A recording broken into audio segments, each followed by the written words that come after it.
예, 감사합니다. 특별히 여러분들, 제가 어제 말씀드린 대로 제가 정말 무대 체질이 아닙니다. 예, 그래서 그 21년이 지났는데도 불구하고 그 낯선 곳에, 아니 저희 교회도 낯선 장소가 아닌데도 불구하고 낯선 사람이 저희 교회 오시면은 제가 아주 떨려가지고 그냥 완전히 그 땀을 비오듯이 흘리는데, 제가 땀을 안 흘린다면은 여러분들이 그만큼 정말 친근한 그런 모습으로 저를 대해 주셨기 때문에 제가 땀을 안 흘린다라고 저는 그렇게 생각합니다. 연일 정말 귀한 찬양을 통해서 저희들에게 은혜 또 끼치고 또 하나님께 영광을 돌리는 우리 찬양팀에게 감사를 드립니다. 정말 제가 음악 하시는 분들 너무 부러워요. 그래서 제가 어제 반주자님께 잠깐 얘기를 말씀드렸지만, 제가 어렸을 적에 꿈이 뭐냐면 피아노를 좀 잘 쳐보는 겁니다. 그래서 제가 부모님에게, 저희 아버님이 치과 의사셨기 때문에 그렇게 생활 경제적으로 어려움이 없었는데도 불구하고 제가 레슨을 저에게 허락을 해 주시옵소서라고 말씀을 몇 번 드렸는데 이상하게 허락을 안 하시더라고요. 그래서 피아노를 제가 배우지 못했습니다. 그래서 그 두 번째로 제가 이번에는 내가 피아노를 못 배웠기 때문에 피아노 잘 치는 여자와 나는 꼭 결혼할 거야 라는 두 번째 목표를 제가 세웠습니다. 그런데 어느 날 어떤 한 여인과 사랑에 빠지게 되고 결혼을 하고 나서 보니까 그때서 정신을 차려서 보니까 피아노를 못 치는 거예요. 너무 늦었죠. 뭐 물릴 수도 없고. 그래서 그 다음에 세 번째로 제가 목표를 삼은 것이 우리 자녀에게 다른 건 몰라도 우리가 피아노만큼은 좀 투자를 하자. 그래서 실제 저희들 우리 아들에게 사실 뭐 여러분들 다 마찬가지겠지만 과외비로는 공부에 관해서는 단돈 1불도 우리가 투자한 적은 없지만 우리가 어렸을 때부터 아마 고등학교 1학년 때까지 피아노를 정말 시카고에서 제일 좋은 선생님을 우리가 잘 어레인지를 해서 피아노를 가르쳤습니다. 그래서 저는 그래서 피아노를 코드를 이렇게 좀 치긴 하거든요. 예, 코드를 조금 치고, 그래서 사관학교 다닐 때 제가 일주일씩 제가 피아니스트였습니다. 그 정도는 제가 했는데 그래도 하여튼 그 실력이 형편없어서 지난 10년 전부터 제가 트럼본을 연습을 했습니다. 그래서 제가 자선 남비 기간 동안에는 일주일에 한 이틀 정도 나가서 트럼본을 연주를 합니다. 그래서 제 생각에는 트럼본 실력이 상당하다고 생각합니다. 왜냐하면 저희들 교회에서 어른들 가운데서는 제가 트럼본을 제일 잘 부릅니다. 예, 그러니까 트럼본 부는 사람이 한 사람이라서 이제 문제지만, 예. 그래서 제가 우리 그 김동명 정교님하고 음악 담당 정교님한테 한 6, 7년 전부터 그동안 정말 과정 없이 100번 이상 공개적으로 비공개적으로 트럼본 기회가 되면 트럼본 솔로를 좀 한번 하게 해달라 제가 부탁을 했는데 아직까지 기회를 안 줘요. 그런데 제가 담임 목사인데 21년 동안 목회한 담임 목사인데 아직까지 저한테 기회를 안 주시는데 아마 은혜가 안 될 것이 확실하기 때문에 기회를 안 주는 것이 아닌가 그렇게 생각합니다. 자, 오늘 이제 본문에 들어가기 전에 제가 몇 가지 제가 굉장히 저를 바드하는 것들이 요새 있습니다. 그건 뭐냐면요, 십수년 전에 미국에서 가장 잘 알려진 교단 가운데 하나라고 할 수 있는 성공회에서 커다란 변화가 있었습니다. 그것은 다름 아닌 동성애자로 알려진 성공의 목사를 주교로, 지금 여기를 우리로 얘기하면 거의 최소한도 디비저널 커맨더 DC 지방장관 이상입니다. 그런 사람을 바로 동성애자로 알려진 그런 자기 스스로가 나는 동성애자라고 얘기한 사람을 바로 주교로 인준을 하는 그런 사건이 있었습니다. 제가 얼마 전에 여기 바로 오기 전에 그 브랭글 홀리네스 인스티튜트라고 2주 동안 구세군 중앙국극 사관학교에서 교육을 받았는데요. 교육을 받는 중에 그 2주였기 때문에 주일을 한번 거기서 지냈는데, 바로 그날이 주일을 지내는 때가 구세군 사관학교가 위치한 곳이 바로 게이타운입니다.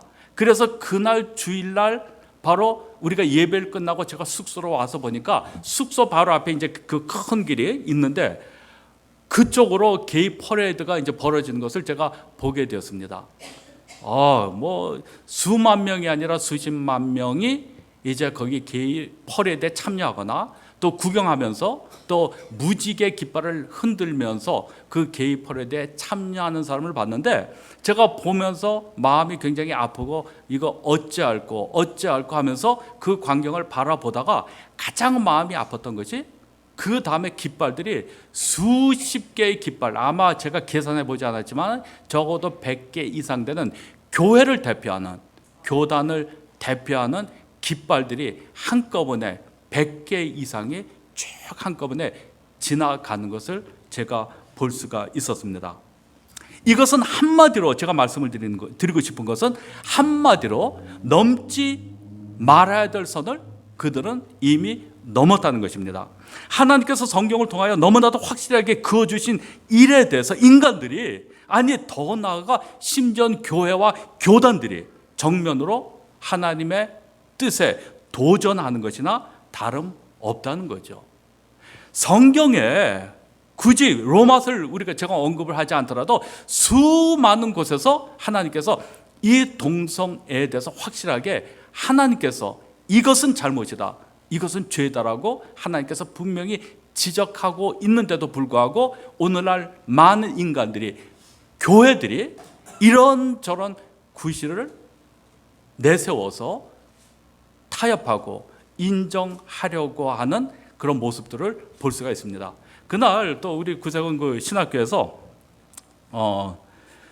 거기 앞에 그 파킹장의 문을 딱 열면은 바로 그 할스테드란 그 게이 퍼레이드가 이루어지는 그 길입니다. 근데 거기에 문을 열고 찬 물과, 그러니까 바럴드 워러하고 그 다음에 스낵 같은 걸 준비해서 게이 퍼레이드에게 참석한 사람들에게 바로 이제 나눠주는 행사를 했습니다. 그러면서 우리가 거기에 참여했던 한 80여 명의 사관들에게, 만약 여러분들도 원하시면, 자원하시는 분들이 있으면은 가서 와서 참여를 하십시오. 그러니까 구세군이 당신들의 적이 아닙니다, 당신들을 사랑합니다라는 메시지를 전하기를 원해서 그런 행사를 벌인 것 같은데, 저는 생각이 좀 달랐습니다. 왜냐하면 그들도 우리의 전도의 대상이고 사랑의 대상이지만 똑같이 동시에 그들이 잘못하고 있다, 복음의 본질을 그들에게 알려주면서 한 손으로 당신들 지금 잘못하고 있습니다, 그것은 죄입니다, 돌아오셔야 합니다, 회개해야 합니다라고 메시지를 전하면서 예수 그리스도의 이름으로 찬물을, 우리가 냉수 한 그릇을, 바럴드 워러를 우리가 제공하는 것은 괜찮은데, 우리가 그렇게 못하고 그러면 안 된다고 생각하고 그냥 찬물만, 우리가 어떤 그 냉수를, 그 다음에 시원한 물과 함께 스낵을 제공하는 것은, 잘못하면 우리가 그들의 삶을 우리가 인정한다고 하는 그런 잘못된 메시지를 전해진다고 생각되기 때문에 저는 거기에 참여를 하지 않았습니다. 분명히 성경에서 바로 잘못된 일들을 지금은 이제는 보편적인 것으로 삶의 어떤 또 다른 스타일로 사람들이 살아가고 인정을 하고 있습니다. 이제는 동성애가 죄악임을 지적하는 자가 도리어 편협한 사람으로 인정되는 그런 세상입니다. 이외에도 미국에는 지금 적지 않은 교회, 적지 않은 교단이 넘지 말아야 될 선을 넘으려고 부단히 시도하고 있습니다. 교회가 교회이기를 포기하려는 그 시도가 끊임없이 계속되고 있다는 것이죠. 우리 개인에게도 마찬가지입니다. 우리 크리스찬들을 포함해서 얼마나 많은 사람들이 넘지 말아야 될 선을 스스럼 없이 넘나드는지 알 수가 없습니다. 그래서 다시는 회복할 수 없는 상태에 이르러 자신은 물론이고 가정과 심지어는 많은 사람들을 함께 이끌고 가서 파멸의 구렁텅이에 빠지는 예를 우리가 어렵지 않게 볼 수가 있습니다. 그래서 오늘은 다니엘서 5장, 사실 전체 내용인데요, 너무 많아서 이제 6절까지만 읽었는데요, 이 5장에 소개된 벨사살이란 왕의 모습을 통해서 우리가 넘지 말아야 될 선이 과연 무엇인가, 우리가 이런 넘지 말아야 될 선을 혹시 넘는 실수를 범하고 있지는 않는가, 또 그 다음에 이 선을 넘었을 때 그 결과가 어떤 것인가에 대해서 우리가 제가 말씀을 드리고 우리의 신앙을 좀 다시 한번 되돌아보는 기회가 됐으면 좋겠습니다. 자, 먼저 5장 줄거리를 제가 간단하게 말씀을 드리죠. 자, 때는 바벨론 마지막 왕인 벨사살이 왕이었을 때였습니다. 그러니까 지금으로부터 약 2500여 년 전입니다. 어느 날 벨사살 왕이 귀족 1000명을 자기 집으로 초대를 해서 함께 술을 마셨습니다. 근데 갑자기 벨사살 왕이 술을 마시다가 선왕, 바로 전에 선왕이었던 느부갓네살이 예루살렘을 침략해서 예루살렘 성전에서 가져온 약탈해온 금잔, 은잔 혹은 값진 그릇들을 내오게 했습니다. 이는 왕이 그 잔과 그릇으로 잔치에 참여한 그 귀족들, 또 자기 부인들과 소시들과 함께 술을 마시고 싶은 마음이 들었던 것이죠. 자, 이윽고 금잔과 그릇들이 나오자 이들은 그 잔과 그릇으로 술을 마셨습니다. 술을 마시면서 그들이 그냥 술만 마신 것이 아니라 금, 은, 쇠, 노쇠 그리고 나무와 돌로 만든 신들을 찬양했습니다. 그러니까 우상을 섬기면서, 여러분들 이게 보통 일이 아닙니다. 하나님의 성전에서 귀하게 하나님을 예배하는 그런 도구로 사용되었던 그런 성물을 가지고 바로 이들이 뭘 했냐면 이 술을 마시면서 우상을 섬기는 아주 엄청난 죄를 저질렀습니다. 그런데 바로 그때였습니다. 갑자기 사람의 손가락 하나가 나타나 잔치를 벌이고 있던 그 왕궁의 벽면에 글자를 쓰기 시작했죠. 하여튼 벨사살 왕은 글자를 쓰는 손가락이 얼마나 놀라운 일입니까? 갑자기 그 손 하나가 딱 나타나서 글을 씁니다. 이 손가락을 보고 바로 벨사살 왕은 얼굴이 새파랗게 질려버렸습니다. 너무 놀라서 다리가 부들부들 떨렸죠. 그래서 왕은 마술사와 점쟁이와 점성가를 불러오라고 소리를 질렀습니다. 이 글을 해석하는 자에게 부귀영화를 약속했지만 아무도 그 뜻을 말할 수 있는 자가 없었습니다. 바로 이때 태우가 다니엘을 기억해서 다니엘을 소개하고 다니엘이 곧 왕 앞에 불려오자마자 벨사살 왕에게 거침없이 얘기를 합니다. 그 꿈을 해석하는 일에는 상당한 용기와 결단이 필요했습니다. 왜냐하면 그 뜻의 해석이 좋은 내용이 아니라 세상의 권세와 자만에 가득 찬 왕과 그 나라에 대한 멸망을 예언한 것이기 때문입니다. 그건 대단한 용기죠.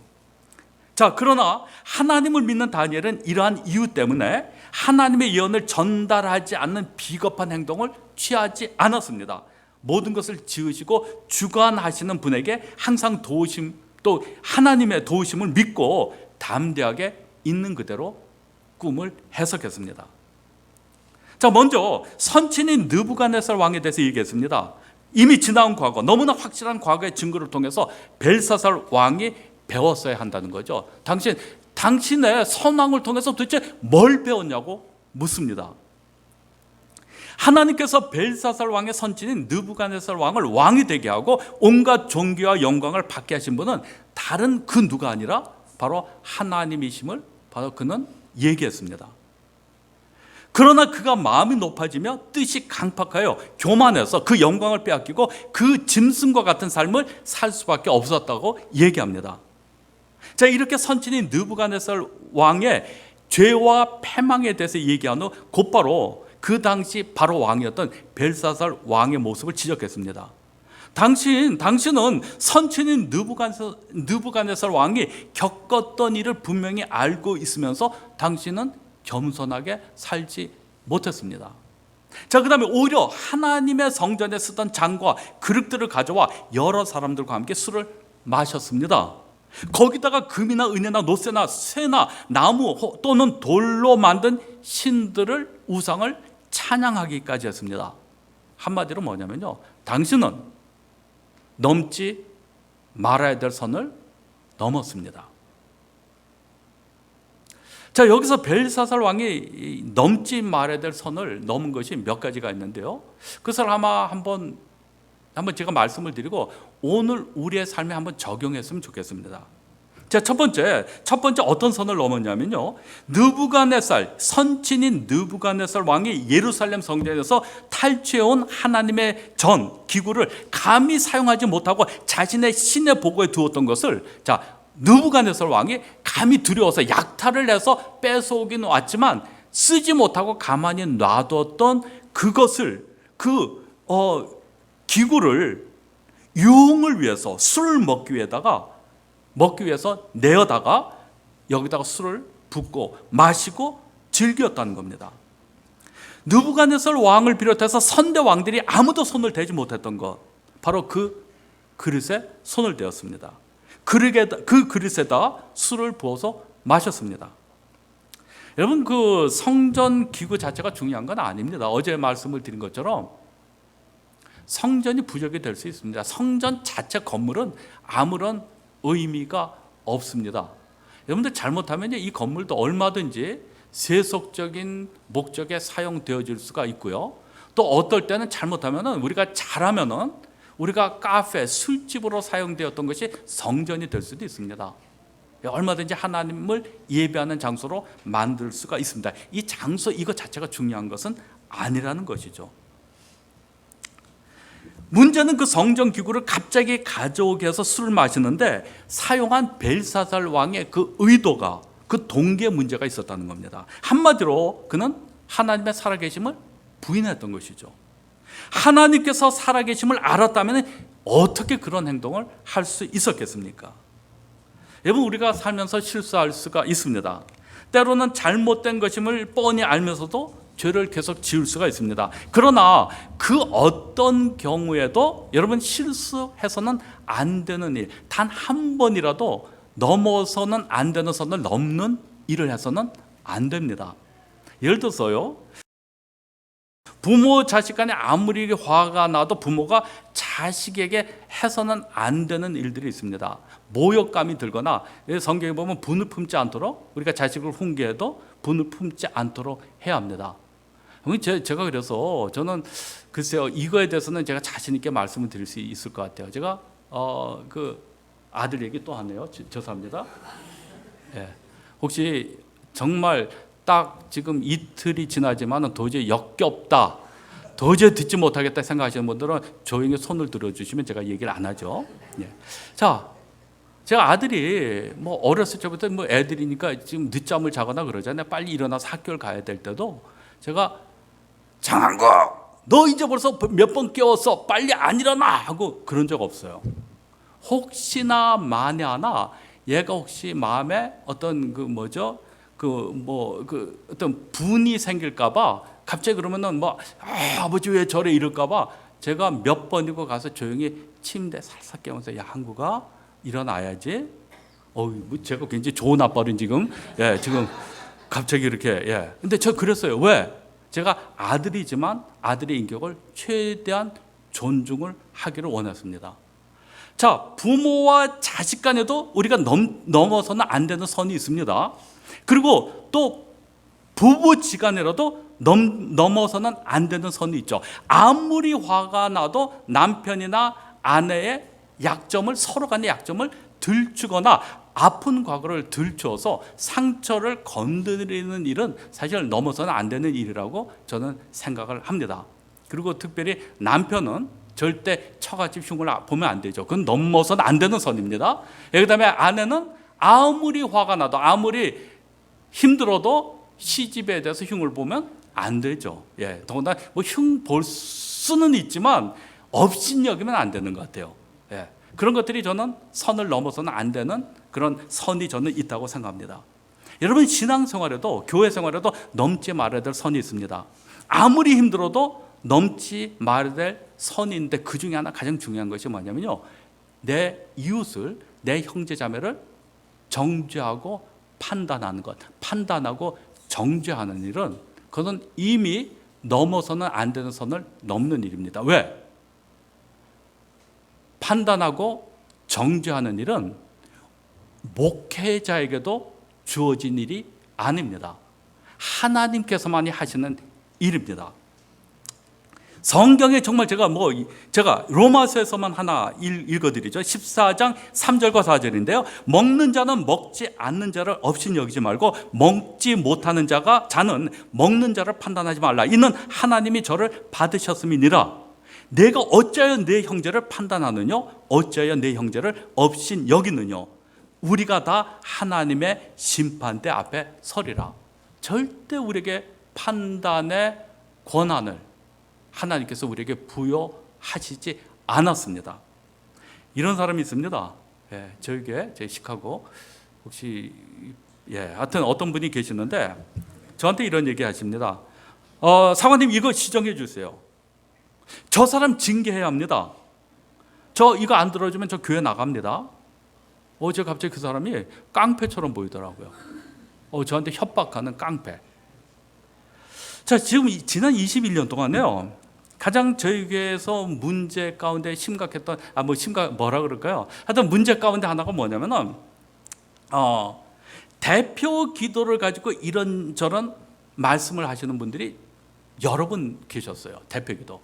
여기서는 그 주일 예배 때 그 정교님들만 기도하시죠. 예, 주일 예배, 대예배. 예, 정말 조금 생각이 다르더라도 중간에 여러분들 손 들어 주지 마시고 질문은 나중에 주십시오. 근데 저희 교회는 그래요. 정교님들이 4분이 계시긴 하지만, 예, 원로 정교님도 계시고 하지만, 저희는 그 주일 예배에 기도하시는 분들이 한 20분 되십니다. 청년부터, 예, 뭐 여성분, 그 가정단 단장님도 하시고, 그 다음에 우리는 마을교회, 구역이죠. 구역을 책임 맡은 성경 교사들은 나머지 대표 기도를 하십니다. 그런데 어떤 일이 생겼냐면요. 어떤 분은 대표 기도를 안 시켜준다고 삐지고요. 어떤 분들은 대표 기도 횟수가 작년에 내가 5번 했는데 왜 올해는 3번밖에 배정이 안 됐냐 해서 교회를 나가시더라고요. 어떤 장로님은. 자기를 무시한대요. 또 어떤 사람은 꼴 보기 싫은 사람 왜 대표 기도 시켰냐고 항의하시다가 또 교회를 나가셨어요. 그 사람 대표 기도 본의 안 되는데 왜 대표 기도를 시키냐고. 여러분, 대표 기도 하는데 자격이 정말 있을까요? 도대체 누가 자격을 줬고 누가 자격에 대한 지침서를 마련했습니까? 정말 이 자리가 특별한 자리인가요? 저는 이 자리는 누구나 설 수 있는 자리라고 저는 믿습니다.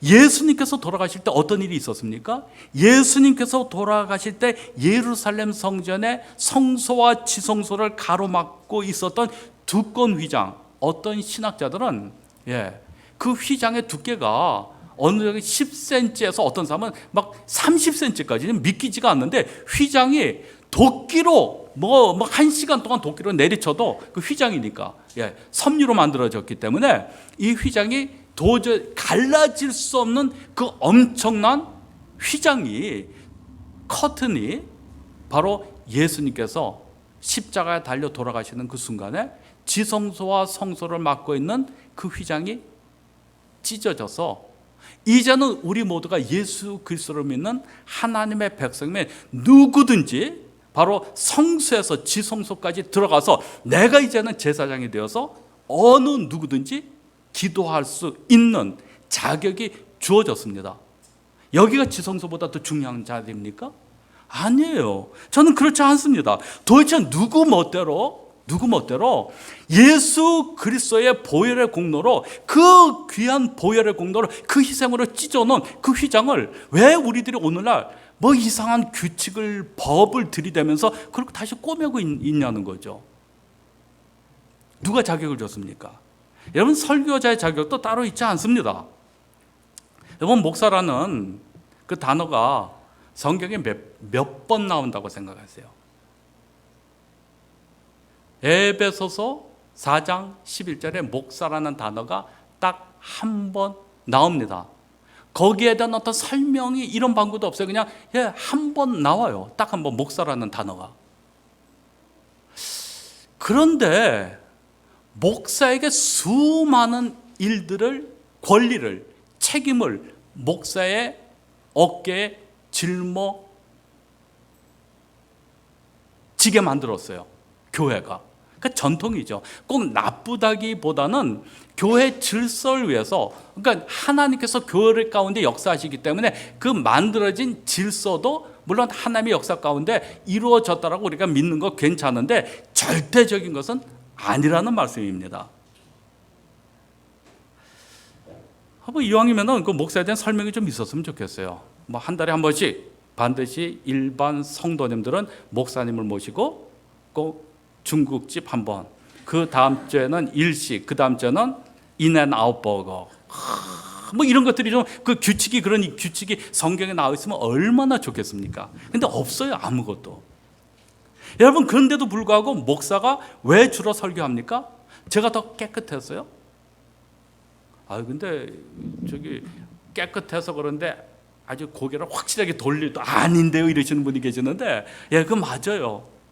제가 더 똑똑해서입니까? 아니에요.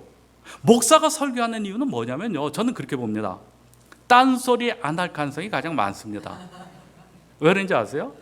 신학 공부했으니까. 신학 공부 중에서 중요한 게 뭐냐면, 성경을, 설교를 정말 다이나믹하게 멋지게, 성경을 뭐 그야말로 그냥 자기 멋대로 쪼개라고 신학 공부한 것이 아니라, 성경을 제대로 해석해서 우리가 성경, 하나님께서 전하시고자 하는 그 메시지 밖으로 선이 넘지 않도록 우리가 교육을 받았어요. 그래서 저는 어떨 때는요, 우리가 정말 이 설교 본문을 가지고 정말 멋지게 쪼개고 싶은 유혹이 생겨요. 그러면 교인들은 뭐라고 하는지 아십니까? 야, 말씀을 기가 막히게 쪼갭니다. 쪼개긴 뭘 쪼개요? 내가 복음이죠. 자기 멋대로. 옛날에 제가 설교를 들어봤는데 어떤 목사님?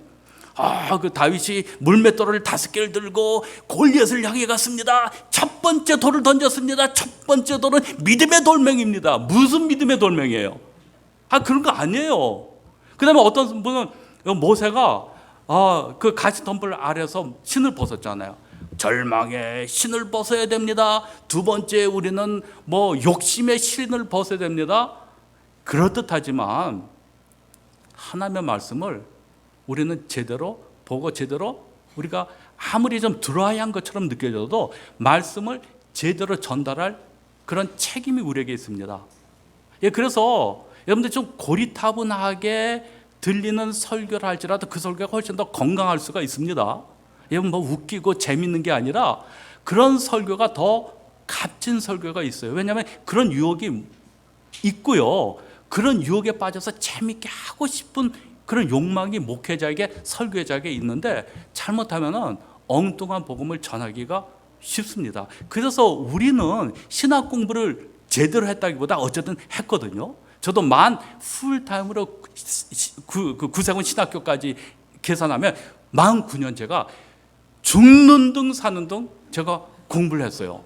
제가 헬라어만, 제가 그 닥터 란사우라는 분 밑에서 제가 16크레딧 아워를 했고, 그 다음에 나중에 신학교 다 합하면 한 제가 20몇 학점, 제가 신학 헬라어를 굉장히 공부를 했거든요. 예, 박사는 아니지만. 그런데 헬라어를 왜 공부했는지 아세요? 성경을 잘못 해석하지 않기 위해서, 제대로 해석하기 위해서 제가 그렇게 피땀 흘려서 공부를 했습니다. 그러니까 당연히, 예, 설교를 엉뚱한 방향으로 하지 않을 가능성이 많기 때문에 제가 설교를 합니다. 그리고 여러분들이 설교 준비를 잘해서 좋은 설교하라고 여러분들이 생활비 대주는 거 아닙니까? 여러분, 생활비가, 우리 교회 교인들도 가끔 오해를 하시는 분들이 계세요. 본부에서 생활비가 나오는 줄 아는데 그렇지 않습니다. 본부에서 나오는 것이 아니라 본부에서 생활비를 정해줄 뿐이지, 우리 생활비는 교회 교인들의 헌금을 통해서 주어집니다. 그러니까 여러분들이 이원철 사관님 내분을 먹여 살립니다.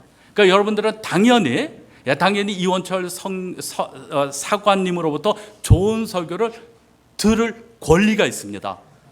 그래서 저는 그래서 그런 그 고객 서비스가 제대로 돼야 될 거 아닙니까? 근데 목회자가 정말 착각의 왕입니다. 예, 자, 제가요 오늘 설교를 아주 죽을 썼다고 가정을 해요. 뭐 벌써 여러분들 가운데서 한 서너 분은 벌써 죽 썼는데 뭔 가정을 해, 그러실 분이 계시는데, 자, 죽을 썼다고 가정을 하죠. 죽을 분명히 썼습니다. 여러분들이 아무리 뭐라고 해도 죽을 썼다고 가정할 때, 제가 맨 뒤에 가서 오늘 여러분들을 악수하면서 인사할 때, 성도님들이 너무 착하고 순진한 분들이 계셔가지고 저한테 주일 예배 끝나고 나면은 저는 분명히 알아요. 주여, 오늘 또 죽을 썼습니다. 주여 어찌합니까? 하고 부끄러워서 그냥 미치겠는데 저한테 오면서 인사하면서, 사관님 오늘 설교 너무 좋았어요. 너무 은혜됐어요. 그런데 죽을 썼다고 생각하시는 분들은 나가면서 단 한 번 21년 동안에 성도님들이 너무 착하니까 절대 죽 썼다고 생각하시는 분들이 분명히 계시는데도 나가면서 단 한 번도 사관님 오늘 죽 정말 제대로 썼습니다, 그런 분들 안 계시더라고요. 그러니까 뭐냐면 이제 좋은 얘기만 들으니까 대부분의 거의 모든 사관님들, 김진성 사관님 빼놓고 대부분의 사관님들은 다, 아니 목회자들은 자기가 설교를 다 잘하는 줄 알아요. 좋은 반응만 받아요. 그래서 제가 그게 너무 두려워가지고 제가 한 21년 동안에 여러 번에 걸쳐서 처음엔 3년에 한 번씩 설문조사를 했습니다. 처음에는 어떤 식으로 했냐면 설교, 리더십, 행정, 신방, 모든 헌금에 대해서 모든 면에서 5페이지에 걸쳐서 설문조사를 제가 했습니다. 그래서 예를 들어서 설교면은 담임사관의 설교에 대한 당신의 평가는 어떻습니까? 1번, 설교 준비를 많이 한다고 생각합니다. 2번, 설교 준비를 적당하게 한다고 생각합니다. 3번, 설교 준비를 좀 더 했으면 좋겠습니다. 왜냐하면 설교를 못한다, 잘한다 이러면 제가 상처받으니까. 그래서 못한다라고 생각하시는 분들은 3번, 설교 준비에 조금 더 시간을 더 할애하셨으면 좋겠습니다. 거기에다가 이제 체크를 하도록 제가 그렇게 했습니다. 그러다가 나중에 최근에는 몇 년 전에는 마지막으로 할 때는 제가 모든 것을 스케일을 1점부터 10점까지, 설교에 대한 당신의 만족도는 얼마입니까? 그러면 어떤 분들은 10점 만점에 10점, 어떤 분들은 뭐 6점, 어떤 분들은 감히 저한테 2점을 준 분들도 계세요. 2점. 그 다음에 리더십에 대한 당신의 만족은 무엇입니까? 쭉 해서 그렇게 그거는 한 페이지에 걸쳐서 제가 평가를, 설문조사를 통해서 평가를 받았습니다. 사실요, 계속 10점, 10점, 10점, 10점 하다가 누가 한 번이 3점 주고 2점 주잖아요. 속상해요. 속상한데 제가 그걸 통해서 그래도 여러분들 나쁜 의미 말고 좋은 의미에서 우리 교인들은 저의 고객입니다. 그분들의 헌금을 통해서 제가 생활하기 때문에 최소한도 우리가 영적인 어떤 그런 차원을 이렇게 좀 그런 차원이 아니더라도 제가 해야 될 책임을 제대로 해야 됩니다. 그래서 저는 그런 열심히 말씀을 전하려고 저는 애쓰고 있습니다. 어쨌든 설교, 목회자만 설교하는 것은 이것은 성경적인 것이 아니라 교회의 질서를 세우기 위한 교회의 전통 혹은 프랙티컬한 면에서 그냥 실용적인 거지 성경적이라 할 수 없습니다. 무슨 자격이 있어서 설교하는 사람이 없습니다. 똑같은 죄인입니다. 만약에 제가 누구를 결정적으로 이단이거나 아니면은 교회를 의도적으로 파괴하려는 사람이 있으면 저는 분명히 징계를 해야 된다고 생각합니다. 분명히 질서를 잡아야 되고, 분명히 교회를 의도적으로 파괴하거나 이단이 강단에 서서 기도하는 일은 없어야 되겠죠. 우리가 분간할 수 있어야 합니다. 그러나 그 외에 어떤 다른 것 가지고 자격을 논하면 안 됩니다. 누가 기도할 자격이 없다? 그러면 저는 설교할 자격이 없다는 얘기와 똑같죠. 제가 무슨 자격으로 설교합니까? 저희 교회 저보다 영성, 훨씬 더 영이 깨끗하고 더 똑똑한 분들이 한두 분이 아닌데 왜 제가 설교를 합니까? 여러분들 판단하지 마십시오. 여러분들이 교만에 가득 차서 계속 판단하고 정죄한다면 그것은 여러분들이 하나님의 자리에 앉으려고 하는 그 선을 넘는 행위라는 겁니다. 자, 그 다음에 두 번째로 오늘 본문에 소개된 넘지 말아야 될 두 번째 선은 4절에 나와 있습니다. 무리가 술을 마시고는 그 금, 은, 동철, 목, 석으로 만든 신들을 찬양하니라. 벨사살이라는 이름은 바알이 보호해 준다라는 의미를 가지고 있습니다. 마찬가지로 그 좁은 느부갓네살과는 달리 철저한 바알 숭배자였습니다. 벨사살은. 아마 그와 그 신하들은 바벨론 위기가 닥친 까닭을 바알의 진노라고 여겼을지 모릅니다. 그래서 이제 이스라엘의 여호와 하나님을 철저히 모독함으로써 바알의 신의 진노를 달래서 국가의 안전을 보장받으려고 바로 다른 신을, 바알의 신을 내게 잘 보이기 위해서 하나님 여호와를 욕보이려고 했던 행위로 신학자들은 그렇게 얘기하고 있습니다. 여러분, 오늘에도 수많은 사람들이 그 벨사살 왕의 가치관을 답습하고 있습니다.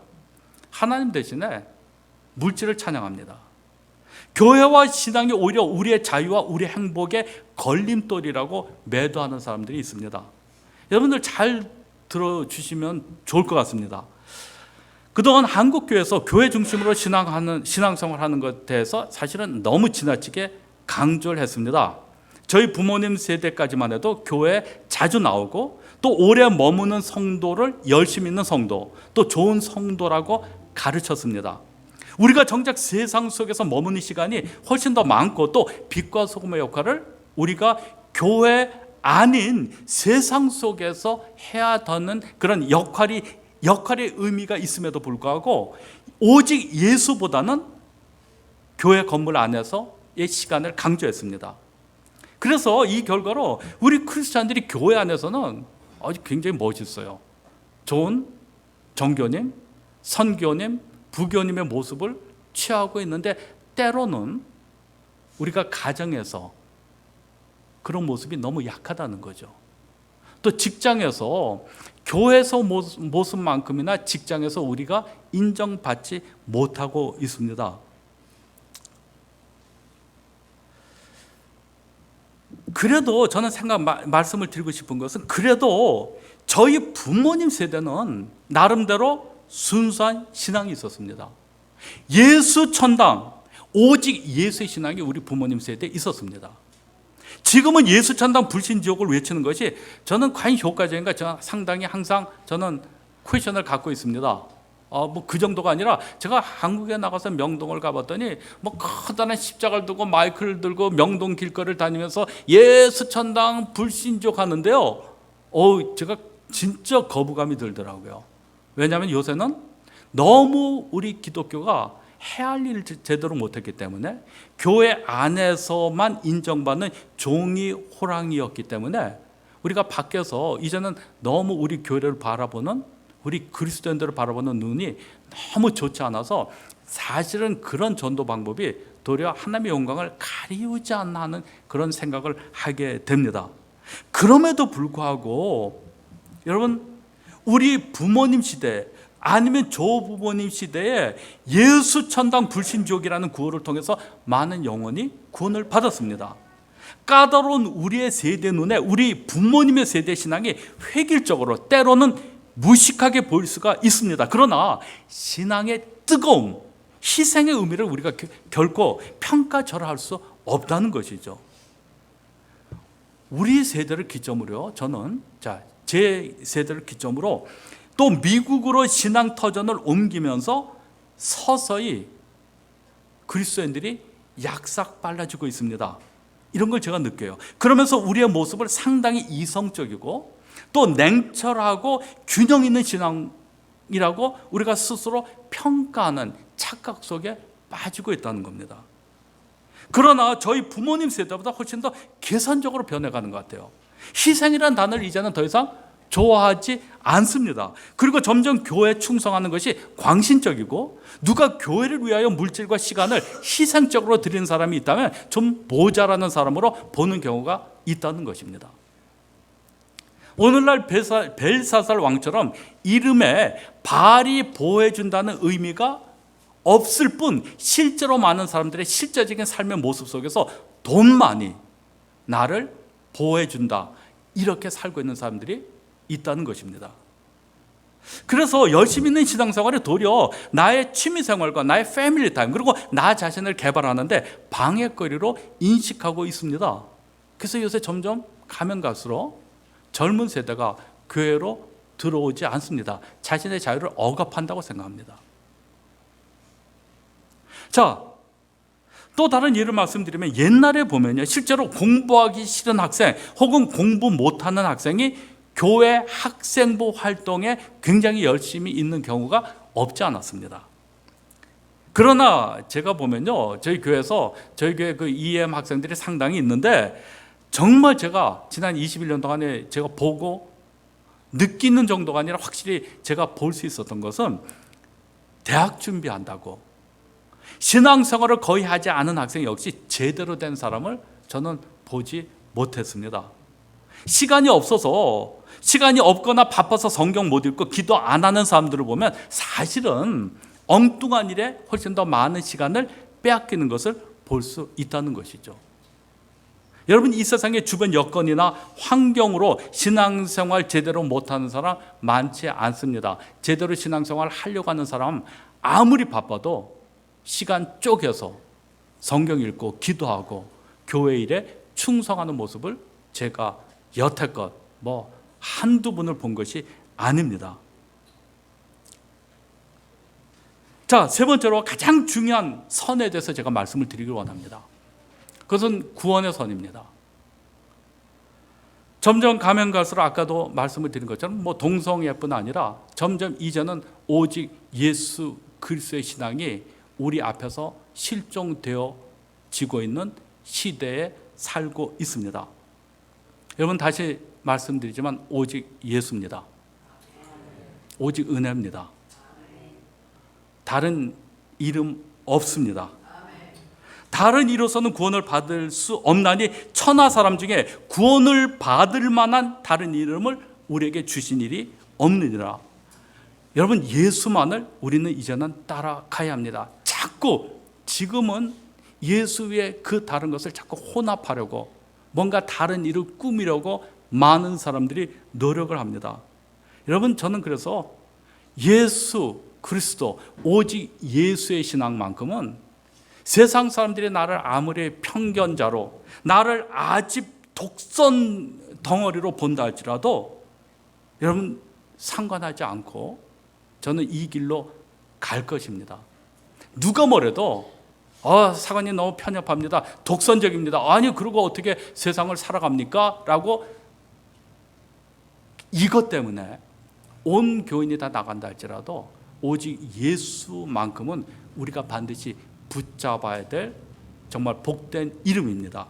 오직 예수만이 바로 길이요 진리요 생명인데 요 선을 여러분들 넘지 마십시오. 요거까지입니다. 오직 예수, 오직 예수입니다. 이제 마지막으로 제가 말씀을 드리고 싶은 선은 어떤 그룹을 의미합니다.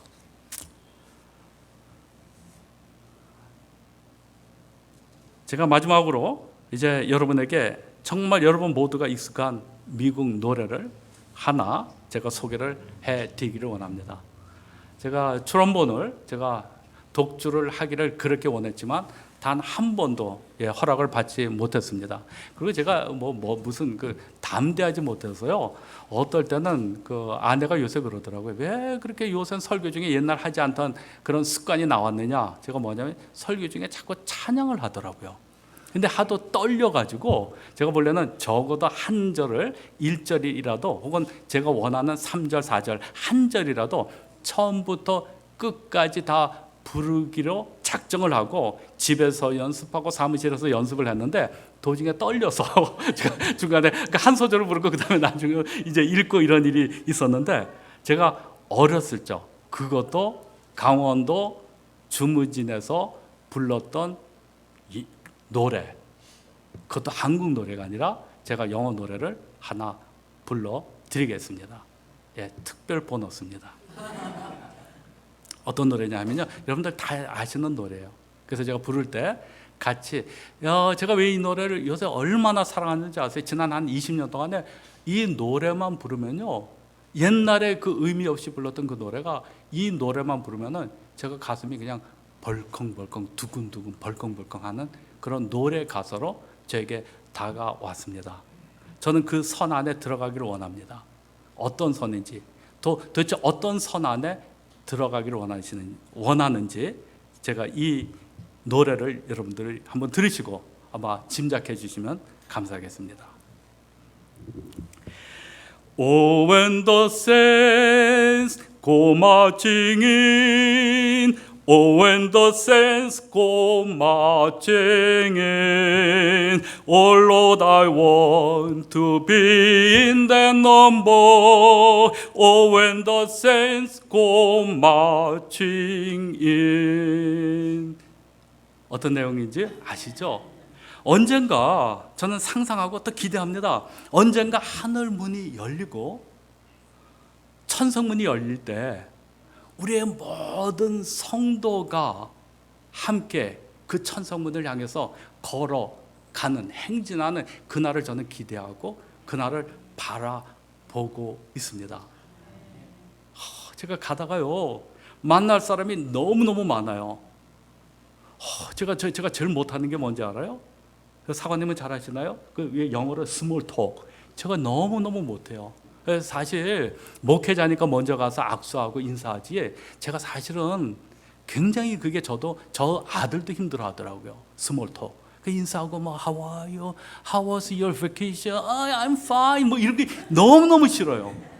누가 이렇게 접근해가지고 그런 인사하는 게 너무 힘든데, 제가 그날만큼은 정말 제가 사방팔방 다니면서 제가 이 스몰 토크를 즐길 것 같아요. 왜 그런지 아세요? 분명히 그 천성문을 향해 가는 도중에 사도 바울을 만날 것 같아요. 그때 사도 바울 얼마나 그때 고생 많으셨습니까? 저기 모세 아저씨도 계셔. 할아버지죠, 할아버지. 모세에게 가서 정말 존경합니다. 정말 당신이 자랑스럽습니다. 다윗을 제가 만나게 되고요.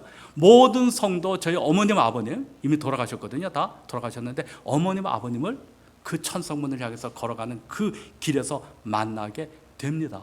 제가 가면서 모든, 그 다음에 윌리엄 부스 목사님도 제가 우리 창시자도 만나게 되고요. 존 웨슬레, 기라성 같은 믿음의 선진들을 제가 바라보면서 가서 제가 인사할 것 같아요. 수고하셨습니다. 얼마나 그동안 수고하셨고 지금 잘 지내시죠? 함께 손에 손을 붙잡고 천성문을 향해 걸어갈 겁니다. 우울증에 빠졌던 분들, 우울증에서 완전히 해방된 모습으로, 또 여러 가지 우리가 문제가 있고 건강에 문제가 있었던 사람들이 건강한 모습으로 언젠가 그 천성문을 향해서 그를 걸어가는 모습을 저는 이 가사를 통해서 늘 기대하고 있습니다. 여러분들이 이 선안에 들어오셔야 됩니다.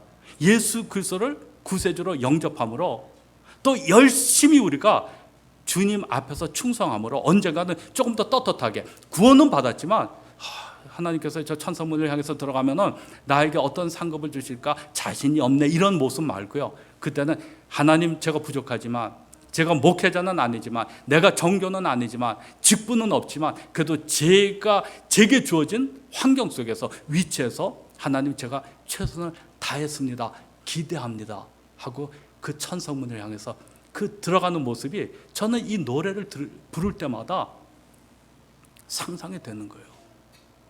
여러분 가운데서 단 한 분도 이 무리 가운데 이탈되는 분이 계셔서는 안 됩니다.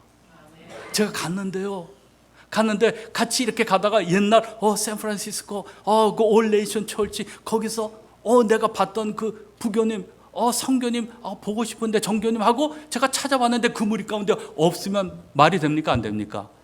말이 안 되죠. 여러분, 이 선 안에 들어오십시오.